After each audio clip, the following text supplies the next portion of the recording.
আজকের বিশ্বের উঁচু আকাশচুম্বী ভবন নির্মাণের দৌড়ে একটি দেশ আছে যারা এই প্রতিযোগিতায় অংশ নেয়নি।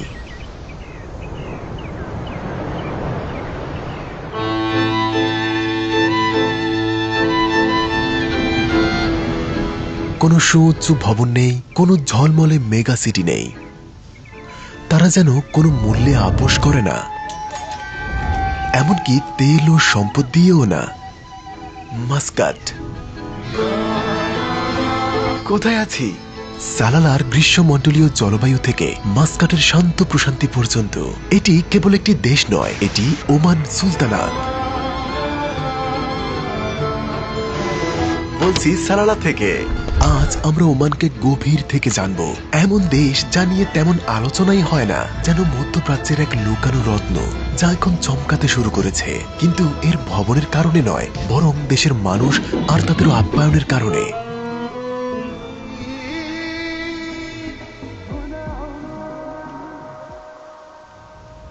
আমরা শুরু করেছি শান্ত রাজধানী মাস্কাট থেকে।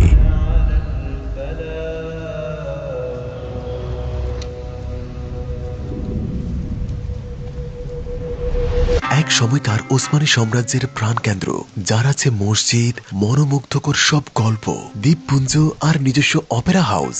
এখন উঁচু পাহাড়ে আছি।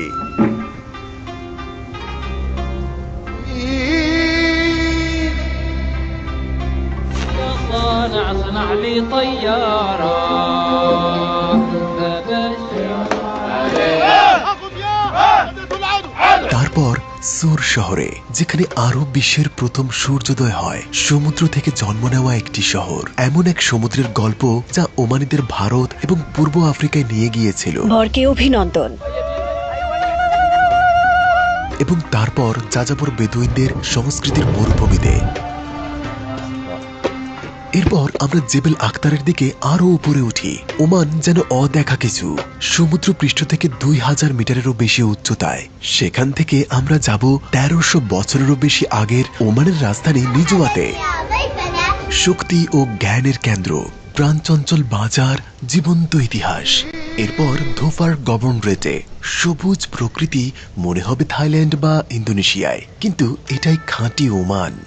প্রাচীন পাহাড়ি সংস্কৃতি, অনন্য বিয়ের রীতি, যা দুনিয়ায় আর কোথাও নেই। অস্ত্র নিয়ন্ত্রণ রাখুন।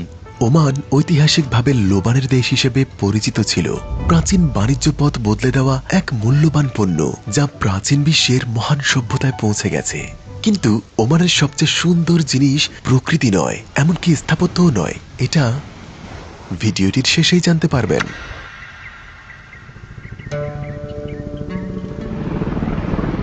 আমরা রাজধানী মাস্কাটে পৌঁছে গেছি।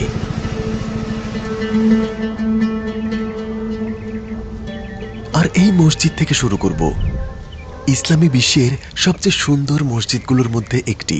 এটি 2001 সালে নির্মিত হয়েছিল। মাস্কাটের সুলতান কারুজ গ্রান্ড মসজিদ। ঝাড়বাতিটা দেখুন, এটি বিশ্বের বৃহত্তম ঝাড়বাতিগুলোর মধ্যে একটি। এর নকশা ইসলামী শিল্পকলা সহ প্রাচীন ওমানি স্থাপত্যকে ধারণ করে। এটি বিশ্বের বৃহত্তম হাতে বোনা কার্পেটগুলোর মধ্যে একটি। স্থাপত্যের এমন এক শ্রেষ্ঠ নিদর্শন যা ওমান স্বকীয়তার গল্প বলে।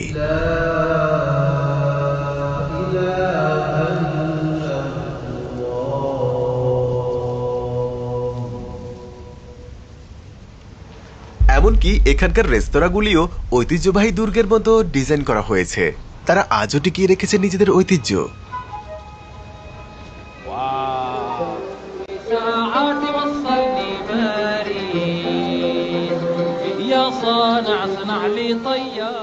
ওমানে এই দুর্গের ভেতরে দেশের সেরা সব খাবার খেতে পারবেন।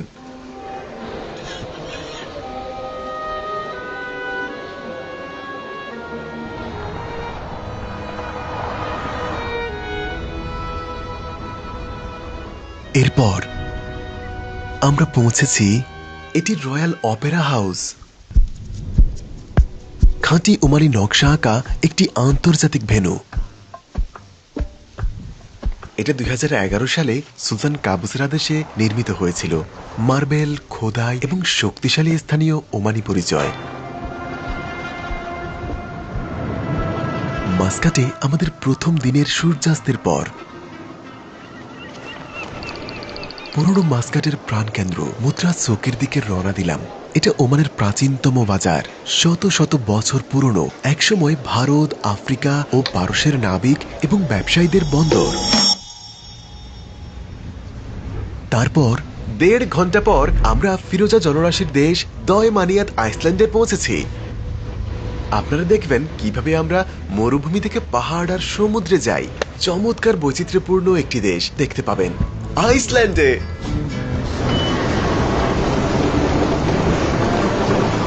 একটি সুরক্ষিত সামুদ্রিক রিজার্ভ, যেখানে প্রচুর সামুদ্রিক কচ্ছপের আবাস। এই স্থানটির নিরাপত্তার জন্য দৈনিক দর্শনার্থীর সংখ্যা সীমিত। আমরা এখন দয়ামানিয়াত আইসল্যান্ডের প্রাকৃতিক রিজার্ভে আছি, ওমানের সবচেয়ে সুন্দর আইসল্যান্ড। আমরা এখানেই নেমে যাব, আর এই জায়গাটার নাম হচ্ছে টর্টল সিটি, কারণ এখানে অনেক কচ্ছপ আছে।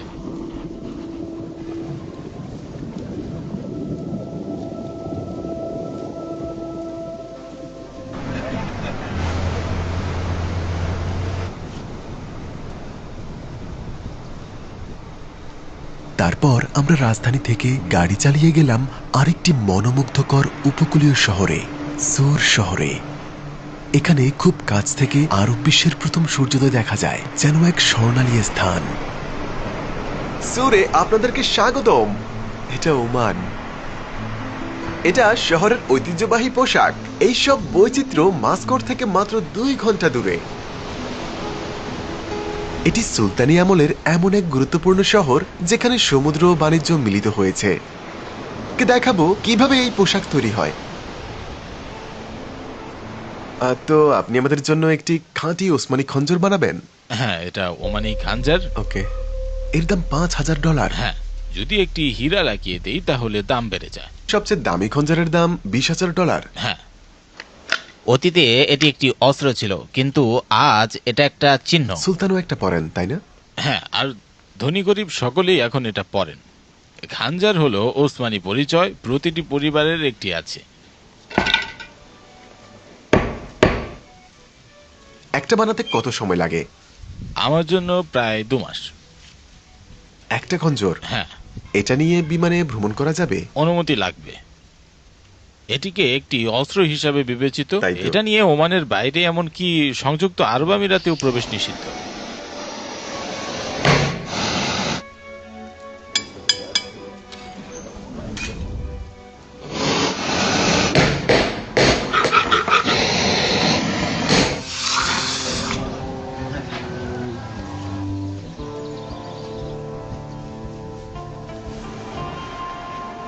এই দেশের বৈচিত্র্য সত্যি অবিশ্বাস্য।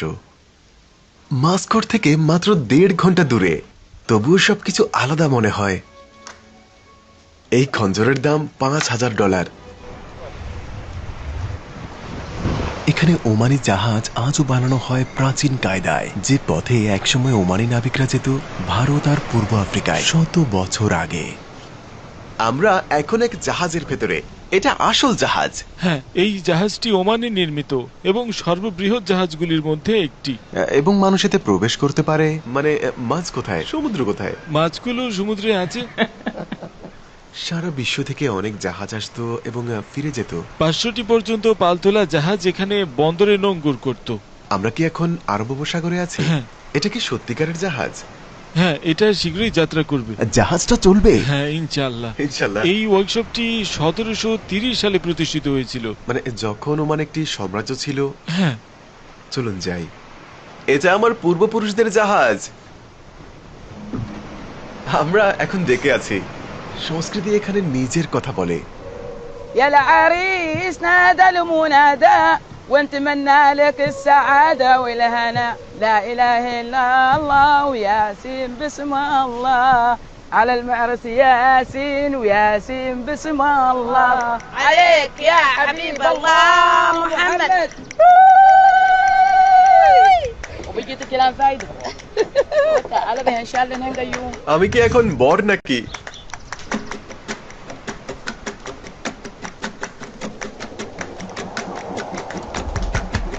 আর এইভাবেই তারা তীরে আমাদেরকে স্বাগত জানালো।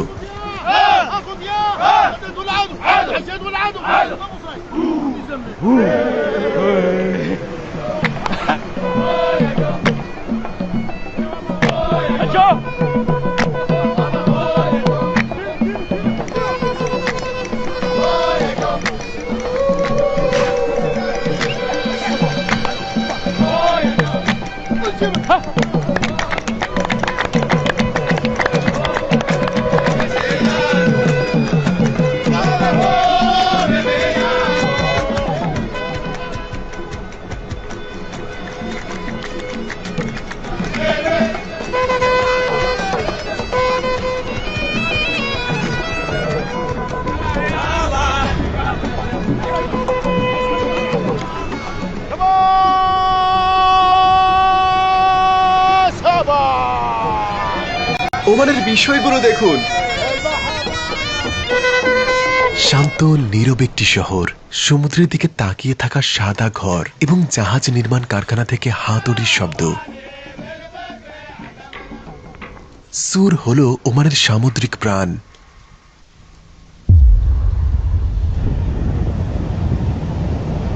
তারপর আমরা মরুভূমির দিকে রওনা হলাম।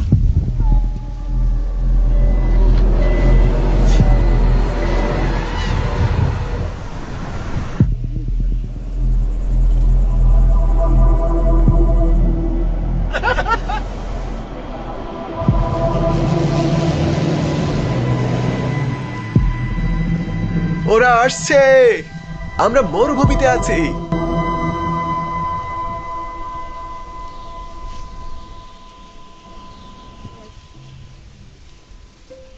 ও, সে কিন্তু জানে সে কি করছে। তুমি এটা কিভাবে শিখলে মোহাম্মদ? কে শিখিয়েছে? বাবা?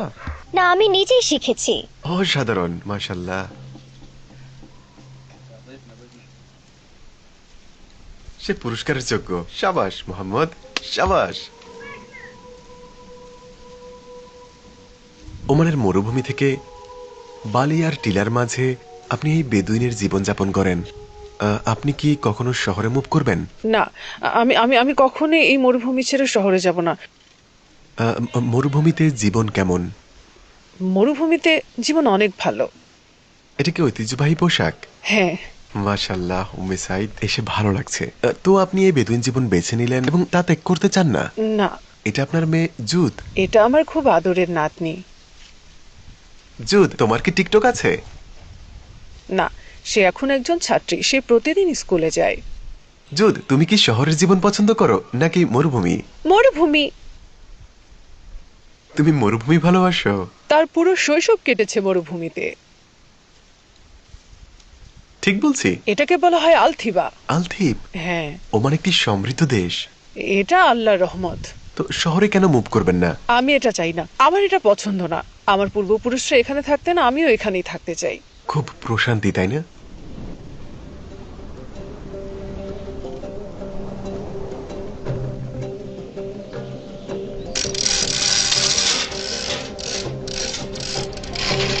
তারপর আমরা একটি ঐতিহ্যবাহী খাবারের আমন্ত্রণ পেলাম।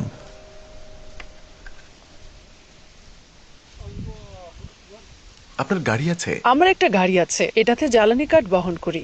বালির টিলায় গাড়ি চালান? হ্যাঁ, আমি বালির উপর দিয়ে গাড়ি চালাই। আমার শক্তি আছে, আলহামদুলিল্লাহ। উম্মে সাইদ, আপনার বয়স কত? আমি ঠিক জানি না, হয় 70 অথবা 80, আমি জানি না। তাকে অনুমান করতে দিন। আমি মরুভূমির বাসিন্দা। আপনি কি প্যারিস ভ্রমণ করতে চান? না, আমি প্যারিসে যেতে চাই না। তারা সবাই আমার সাথে এখানে দেখা করতে আসে, প্যারিসবাসী আর অন্যান্যরাও। এরা হলো মরুভূমির বেদুইন উপজাতি। এটি ওমানের মরুভূমিতে একটি ঐতিহ্যবাহী শিল্প। আগে কখনো এমন কিছু দেখেছেন? সালাম আলাইকুম।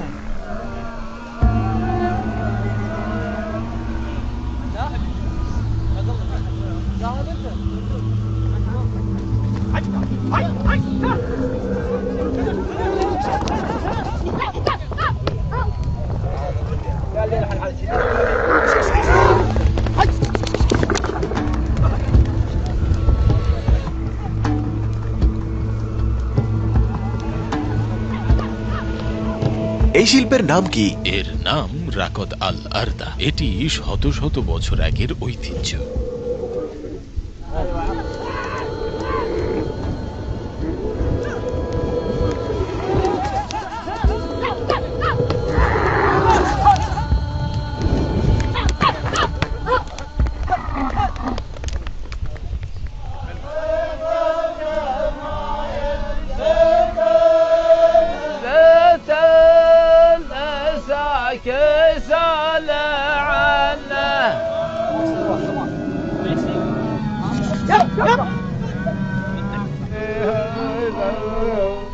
মরুভূমির উপর সূর্য অস্ত যাওয়ার সাথে সাথে এই যন্ত্রটিকে রেবাবা বলা হয়। বাজানো কি কঠিন? একটু কঠিন, সময় লেগেছে শিখতে? আমি অনেক খুব খুব অনুশীলন করেছি।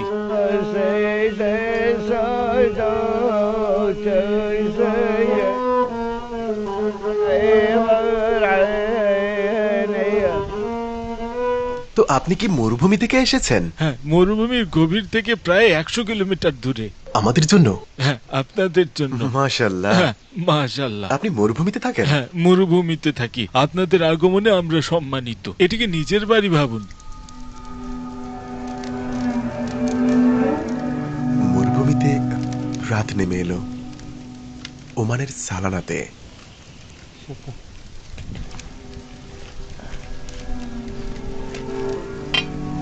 তারপর তারা আমাদেরকে দেখালো কিভাবে এই বিখ্যাত ওমানি খাবারটি তৈরি করতে হয়। এটি বিশ্বের সবচেয়ে অদ্ভুত উপায়ে প্রস্তুত করা হয়।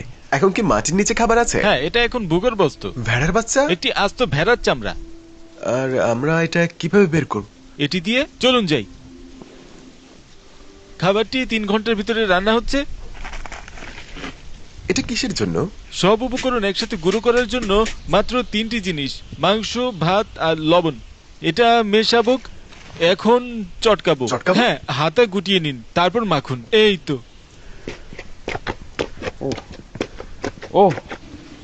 লাঠিটা পরিষ্কার করতে হবে, তাই না? অবশ্যই। ওয়াও, আমি কখনো এভাবে খাবার রান্না করতে দেখিনি। কতক্ষণ লাগবে? আধ ঘন্টা। আধ ঘন্টা? হ্যাঁ, ম্যাশ করবেন, একসাথে কাজ করতে হবে। এটা যেন একের পর এক।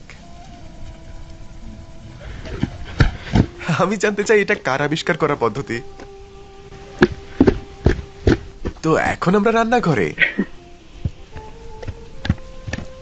এই খাবারের নাম কি? আরশি।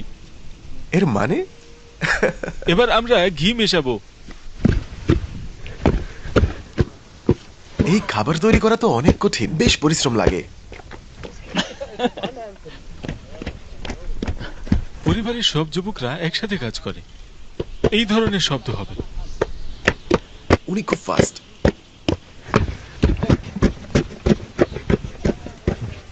দেখতে অদ্ভুত লাগছে।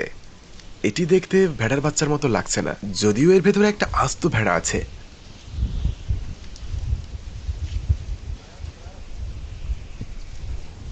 কিভাবে হলো? এটা কেটে ঘিতে ডুবিয়ে নেবেন। আস্ত ভেড়ার বাচ্চা আমরা ম্যাশ করেছি। অসাধারণ, কিন্তু দেখতে অদ্ভুত। এটা কি ওমানের সবচেয়ে বিখ্যাত খাবার? হ্যাঁ। এটা দেখতে যেন ময়দার ভেতরে মাংস দেওয়া। এবার শুরু করুন। ধন্যবাদ।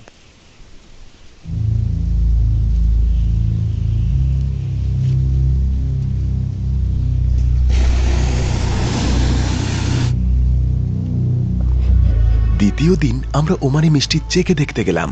এটি আরব বিশ্বের সবচেয়ে বিখ্যাত মিষ্টি। যারা ওমানে আসবেন অবশ্যই ট্রাই করে দেখবেন। এটাই তাদের কারখানা। এটা দেখতে সুস্বাদু। আমরা কি ট্রাই করতে পারি? এগুলো কি চিনি?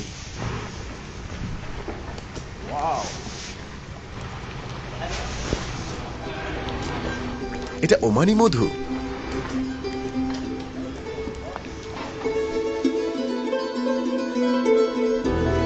তারপর আমরা মরুভূমি ছেড়ে পাহাড়ের দিকে রওনা দিলাম। আমরা জেবেল আখতারে পৌঁছে গেছি, আর এটাই আমাদের রাতের হোটেল। বেশ ঠান্ডা। আমরা সমুদ্র পৃষ্ঠ থেকে 2000 মিটার উপরে, আর আমরা ঠিক পাহাড়ের ধারেই আছি। এটা জেবেল আখতার। স্পষ্টতই এটা খুব একটা সবুজ দেখাচ্ছে না। এখানে উৎপাদিত কিছু ফল আরব উপসাগরে অন্য কোথাও জন্মায় না। এটা ওমানের সবচেয়ে উঁচু এবং শীতলতম স্থান। এই এলাকাটি কৃষিক্ষেত্রের জন্য বিখ্যাত। এর উচ্চতা দেখুন। আমরা মরুভূমি থেকে এই উঁচু ভূমিতে এসেছি। পাহাড়ের উপরে গ্রামও আছে।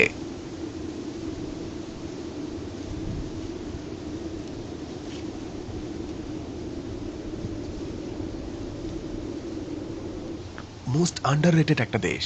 স্থানীয়দের সাথে দেখা করতে পাহাড়ে গিয়েছিলাম। শতাব্দীর পর শতাব্দী ধরে মানুষগুলো এখানেই আছে। সময়ের সাথেও তাদের জীবন বদলায়নি। তো আজও কি মানুষ এই পাহাড়ে বাস করে? হ্যাঁ, মানুষ এখনো ওদিকে নতুন বাড়িগুলোতে থাকে। আপনার নাম কি? মোহাম্মদ বিন নাসিব সাহেব আল সুরাইকি এই গ্রামের বাসিন্দা। এখানে আমি জন্ম নিয়েছি আর এখানেই আমি থাকি। শুরুতে আমি এই বাড়িগুলোতে থাকতাম, তারপর পরিবারের সাথে নতুন বাড়িতে চলে আসি। এখানে একটি ড্রেন আছে। এই কেবল সিস্টেমটি 2005 সালে তৈরি করা হয় এবং রাস্তাটিকে পশ্চিম দিকে মিলিত হয়েছে। আমরা ভারী জিনিসপত্র বহনের একটি উপায় ভেবেছিলাম। পরিবেশ মানুষকে তৈরি করে। হ্যাঁ আপনি কি পাহাড়েই থাকেন? হ্যাঁ, আমি এখানে থাকি আর আমার জন্মও এখানে। ওখানে খাবার পৌঁছে দিয়েছে। ওই রেস্তোরাঁগুলো দেখতে পাচ্ছেন, ওগুলো হলো পাহাড়ি রেস্তোরাঁ, জেবেল আকদারের ঠিক ধারে। দারুণ! আজ আমরা ঠিক পাহাড়ের ধারে একটা রেস্তোরাঁয় খাবো। রেস্তোরাঁটি গুহার ভেতরে। পাহাড়ের দৃশ্য আর রেস্তোরাঁ। এটা হলো বাব আল আমিদ। এটি আগে গ্রামের প্রধান প্রবেশদ্বার ছিল।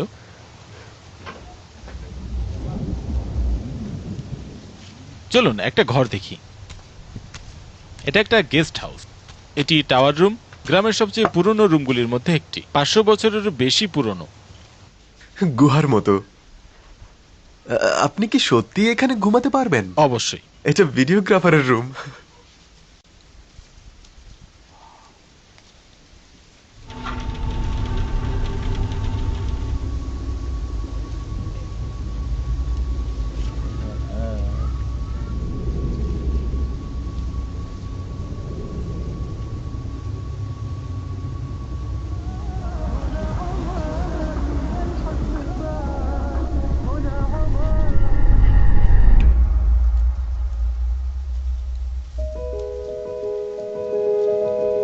তারপর আমরা নিজোয়ার দিকে রওনা দিলাম।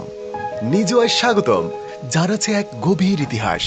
এটি 1300 বছরেরও বেশি সময় আগে ওমানের রাজধানী ছিল এবং 7ম ও 8ম শতাব্দীতে শাসন ও জ্ঞানের কেন্দ্র। এখানে যেন সময় থমকে গেছে। মাটির ঘর, দুর্গ এবং সেই শতাব্দী পুরনো একই হৃদয়।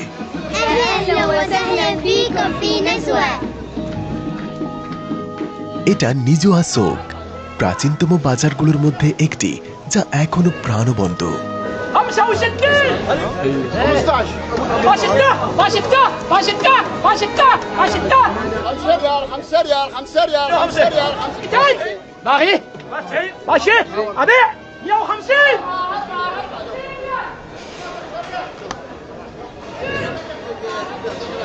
চমৎকার এক শহর।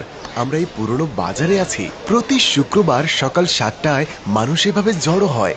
এই নিলাম বাজারে আকর্ষণীয় কিছু হতে চলছে। সবাই তাদের পশুর পাল এনেছে এবং তারা একটি পশুর নিলাম করবে। এই ভেড়াগুলো দেখুন, মনে হচ্ছে 1000 বছর আগের একটি বাজার। নতুন সব এক্সপেরিয়েন্স।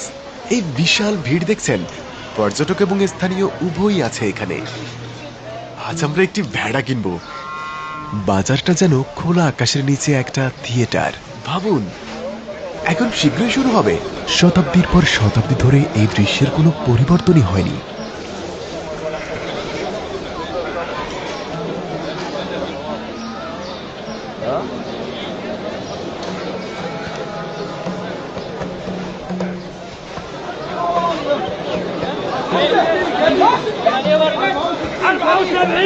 এখন নিলাম শুরু হচ্ছে।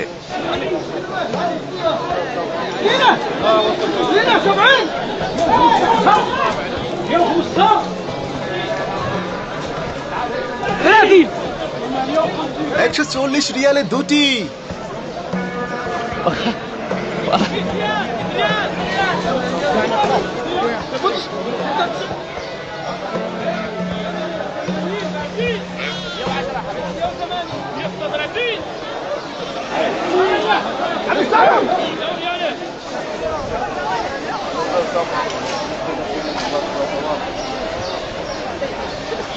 $140 শুক্রবারের বিশেষ ছাড়। শেষ শেষ। সে 140-এ কিনেছে। 140 দিয়েছি বিক্রি করে।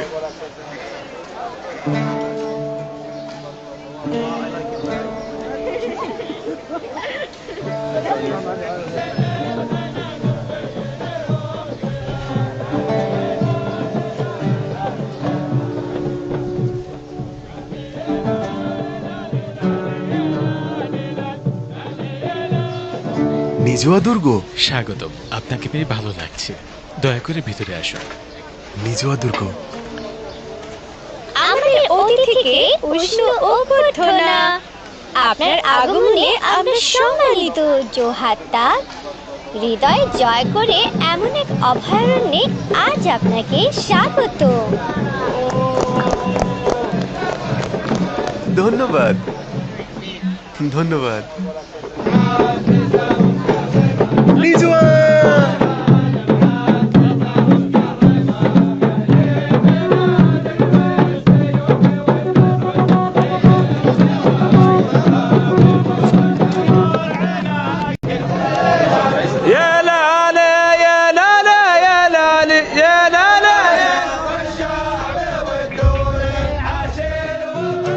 নিজুয়া শুধু একটি বাজার নয়, নিজুয়া একটি অনুভূতি। দুর্গটি কেবল প্রতিরক্ষার জন্য নির্মিত হয়েছিল। ওমানের ইতিহাসের সারসংক্ষেপ তুলে ধরে। এই এলাকাটি প্রাচীন এবং ঐতিহাসিক। ঠিক তাই, দুর্গটি 1170 বছরেরও বেশি পুরনো। উপরে যাব? চলুন যাই।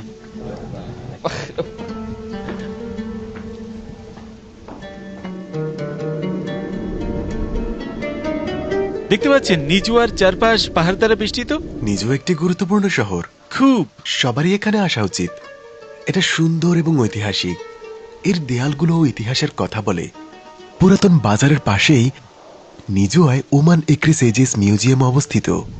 এমন এক ওমানের গল্প বলে যার পরিক্রমা প্রাচীন ইতিহাস থেকে আধুনিক রাষ্ট্র পর্যন্ত।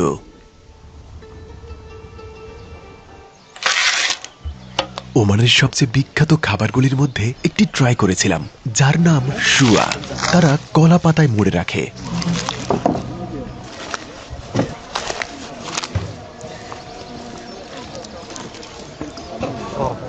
عندنا في حمام رجع وقدنا قوي صح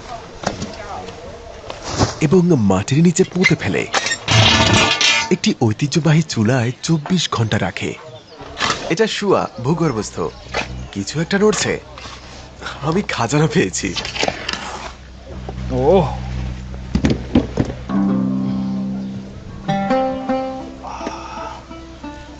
দেখতে অসাধারণ।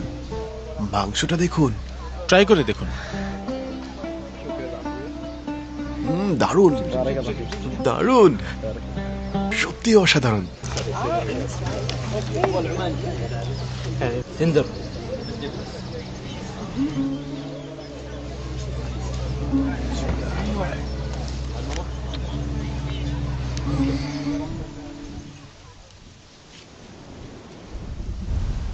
এবার ওমানের প্রকৃতি নিয়ে কথা বলা যাক।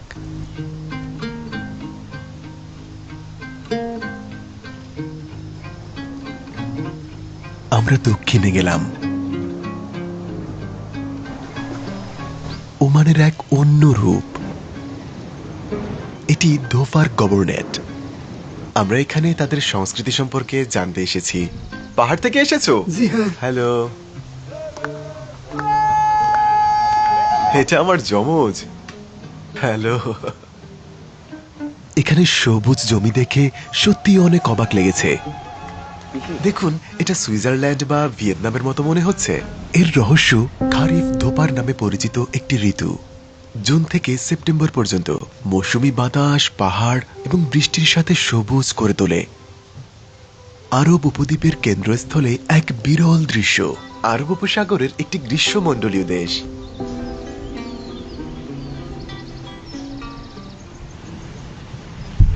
পাহাড়, মরুভূমি আর মনোরম প্রকৃতি। দেখুন, গরু আর উট একই জমিতে চড়ে বেড়ায়। তুমি দেখতে অনেক মিষ্টি। কেমন আছো তুমি? এতে ওমানীয় কেফিয়ে। আমি ওমানি পোশাক পরবো। এটা চমৎকার। এই কলাগুলো স্থানীয়ভাবে এখানে চাষ করা এবং বিক্রি করা হয়।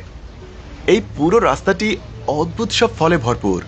আমরা কিন্তু ইকুয়েডর বা ফিলিপাইনে না, আমরা আরব উপসাগরীয় একটি দেশে আছি। এই ফলগুলো আমদানি করা হয় না, এগুলো সরাসরি স্থানীয় খামার থেকে আসে। মনে হবে যেন বালিতে আছেন। এগুলো সবই স্থানীয় ফল, কারণ এখানকার আবহাওয়া গ্রীষ্মমণ্ডলীয়। তাদের কাছে নারকেলও আছে।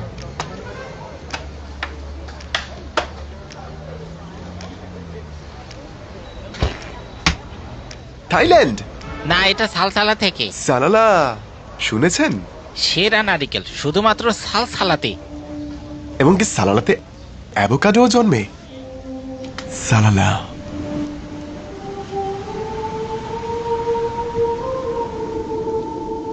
আমরা গ্রামীণ উপজাতিদের সাথে দেখা করব। ঐতিহ্য, বিয়ে এবং দৈনন্দিন জীবন এই ভূমির সাথে গভীরভাবে জড়িত। অবাক করা বিষয় হলো তাদের মধ্যে কেউ কেউ প্রাচীন সেমিটিক ভাষায় কথা বলে, আরবি নয়। ভাষাগুলো আজও জীবিত। बहुत कहो भी এটা আরবি ভাষা নয়, এটা পাহাড়ি মানুষের ভাষা। শুধুমাত্র ওমানের ধোফারে এই ভাষায় কথা বলা হয়। আল্লাহ আপনাদের রহম করুন। হ্যাঁ, আমরা মাদবি এবং মাংস শুকানোর কৌশলের জন্য বিখ্যাত। মাদবি হলো গরম পাথরের উপর রান্না করা মাংস। কিন্তু কাঠের উপর রান্না করা? না, এটা মাদবি, দেখতেই পাচ্ছেন। এই অন্য পদ্ধতিটিকে বলা হয় মুতসাবি, পুরনো পদ্ধতিতে মাংস শুকানো।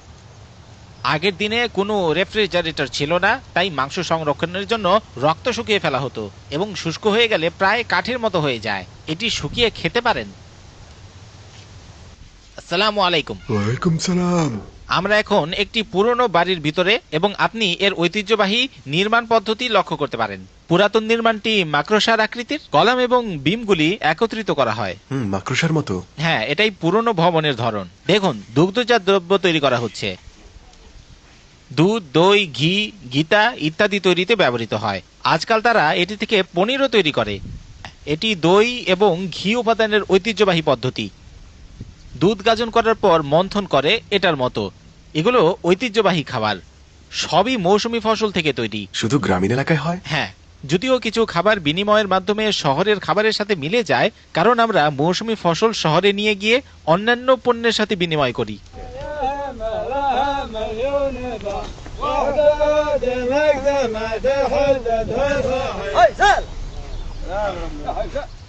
তো এটা কি পোশাক? এটি একটি খাঁটি ঐতিহ্যবাহী পোশাক। গ্রামীণ পোশাক? ঐতিহ্যবাহী পোশাক। বেদুইন এবং গ্রামীণ সম্প্রদায়ের মধ্যে পার্থক্য কি? প্রত্যেকেরই নিজস্ব পোশাক আছে। মাশাআল্লাহ। বেদুইনরা লম্বা পোশাক পরে, এরকম একটা বেল্ট আর খঞ্জন রাখে। খঞ্জর খুব জরুরি? হ্যাঁ। মানে আমি এখন আপনাদের একজন? অবশ্যই। মাশাআল্লাহ। দেখুন, অনেকেই আপনার মতো পোশাক পরে আছে। আপনার কাছে অস্ত্র আছে, আপনি একটি লম্বা পোশাক এবং ধোফারি শেমাক পরেছেন। মাশাআল্লাহ। পাহাড়ের চূড়া থেকে শুভেচ্ছা। ঠিক। আপনারা আরবি এবং অন্য কোনো ভাষাও বলতে পারেন? অবশ্যই। স্কুল, সরকারি অফিস এবং দৈনন্দিন জীবনে আরবি ভাষা ব্যবহৃত হয়, কিন্তু আমাদের সম্প্রদায়ের মধ্যে এবং বাড়িতে আমরা জিব্বালি ভাষায় কথা বলি। আপনাদের ভাষায় আমাদের স্বাগতম। तो भाई बागा এর অর্থ স্বাগতম মহোদয়।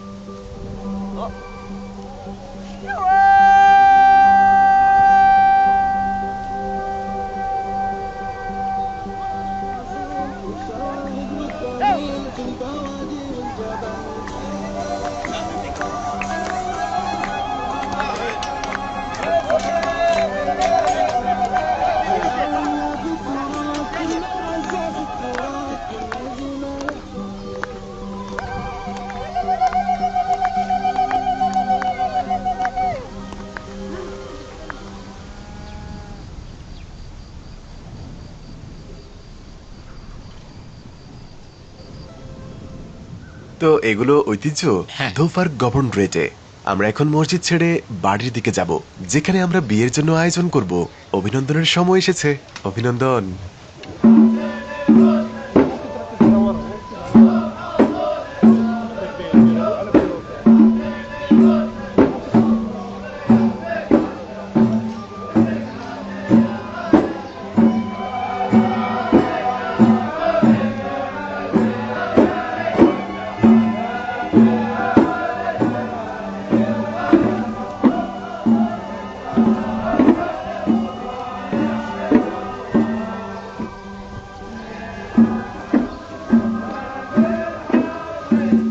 সেটার যোগ্য। অভিনন্দন। ধন্যবাদ। অভিনন্দন। ধন্যবাদ, ধন্যবাদ, ধন্যবাদ। বিস্ময় শিল্প এবং সংস্কৃতিতে পরিপূর্ণ একটি দেশ, তবুও অনেক মানুষের অজানা।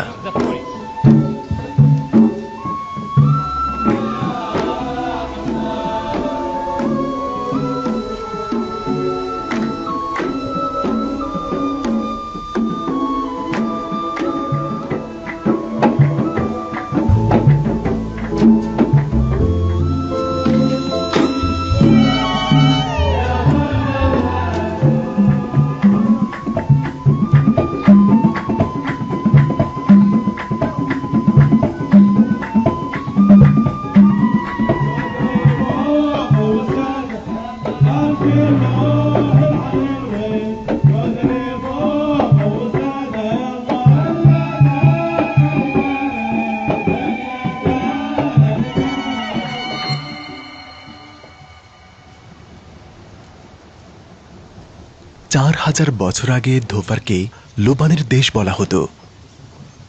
তারা একে সাদা স্বর্ণ বলে। এটা কি সেই লোবান গাছ? হ্যাঁ, এটাই।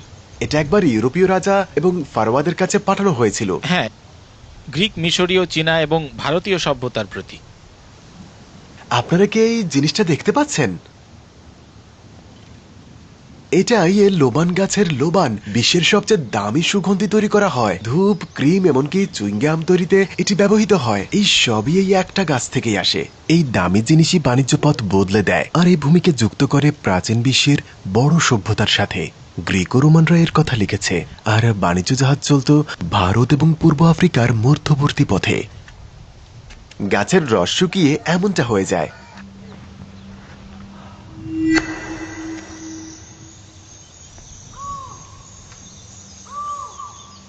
এই কারণেই উপকূল রেখা দুর্গে ভরা ছিল, স্বর্ণের চেয়েও মূল্যবান কিছু রক্ষা করতে। সালাম আলাইকুম, স্বাগতম। আপনাকে পেয়ে ভালো লাগলো। আমরা এখানে তাদের সাথে যোগ দিলাম। বিভিন্ন পরিবেশে ধোফারকে আলাদা করে। এখানে আছে উপকূল, গ্রাম আর নজদি বেদুইন জীবন। প্রতিটির আছে নিজস্ব স্থাপত্য, সংস্কৃতি আর ঐতিহ্য। এটা ঐতিহ্যবাহী ধোফার বাড়ি। চলুন ভেতরে যাই। দড়িটি টেনে ধাক্কা দিন। দড়ি টানবো আর ধাক্কা দিন। এখানে মানুষ এভাবেই বাস করত। অবশ্যই এই পাথরগুলো 150 বছর আগের মতো। এটা কি অপরিবর্তিত? হ্যাঁ। আমার ছবিও কি 150 বছর ধরে আছে? হ্যাঁ, উত্তরাধিকার সূত্রে। উপহারটা দেখুন। অনেক ধন্যবাদ, স্বাগতম। এটি একটি কোরআন। সোনালী রংটা দেখছেন? এটি সোনালী কালি দিয়ে লেখা। এটি সোনালী কালি। স্বাগত। এখন আমরা বিশ্বের সবচেয়ে অদ্ভুত এক শিল্পকলা দেখব। দুঃখের সমাপ্তি নামে একটি শিল্প।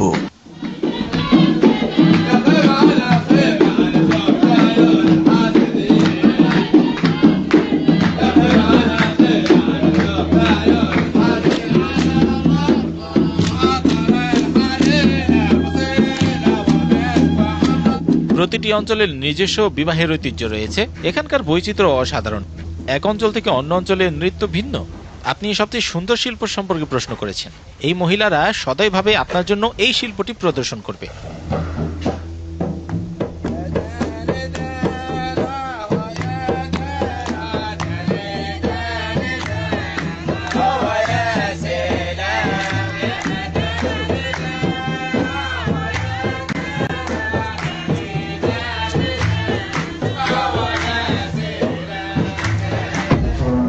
তারা এখন বিলাপ শুরু করবে, যেন কেউ মারা গেছে, শোকের কথা উচ্চারণ করছে।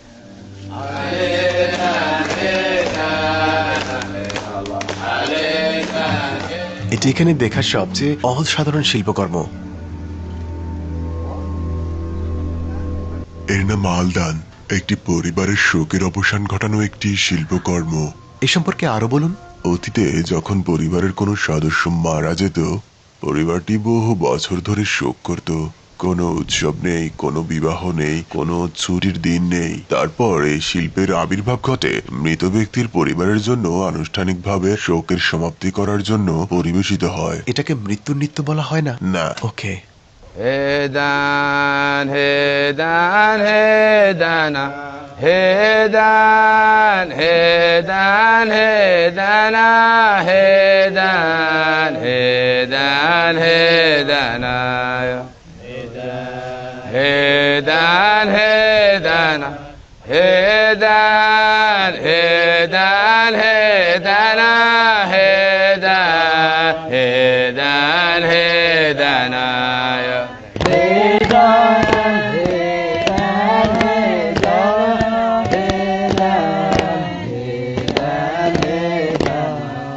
Hedan, hedan, hedana, hedan, hedan, hedana, hedan, hedan, hedana, hedan, hedan, hedana, hedan, hedan, hedana, hedan, hedana, hedan, hedan, hedana, hedan, hedan, hedana, عليدان هيدان عليدان هيدان هيدان هي الله عليدان هيدان هي الله عليدان هيدان এই শিল্প কি আজও প্রচলিত? হ্যাঁ, কিছু পরিবার আজও অনুশীলন করে। কিন্তু এই ঐতিহ্যগুলি প্রাচীন এবং খুবই বিরল। মাত্র কয়েকজন অনুশীলন করে।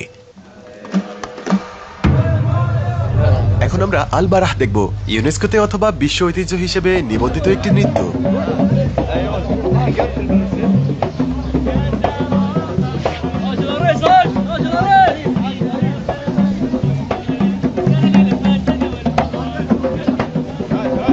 অভিনন্দন হে বর।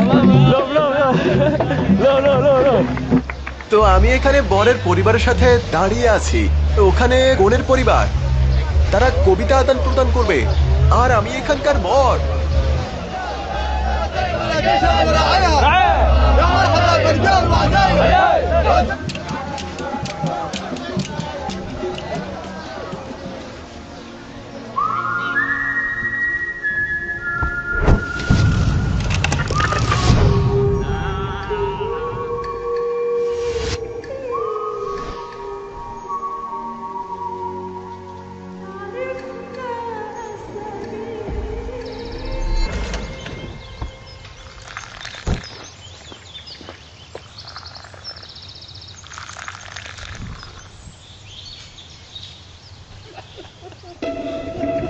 এটা ওমান।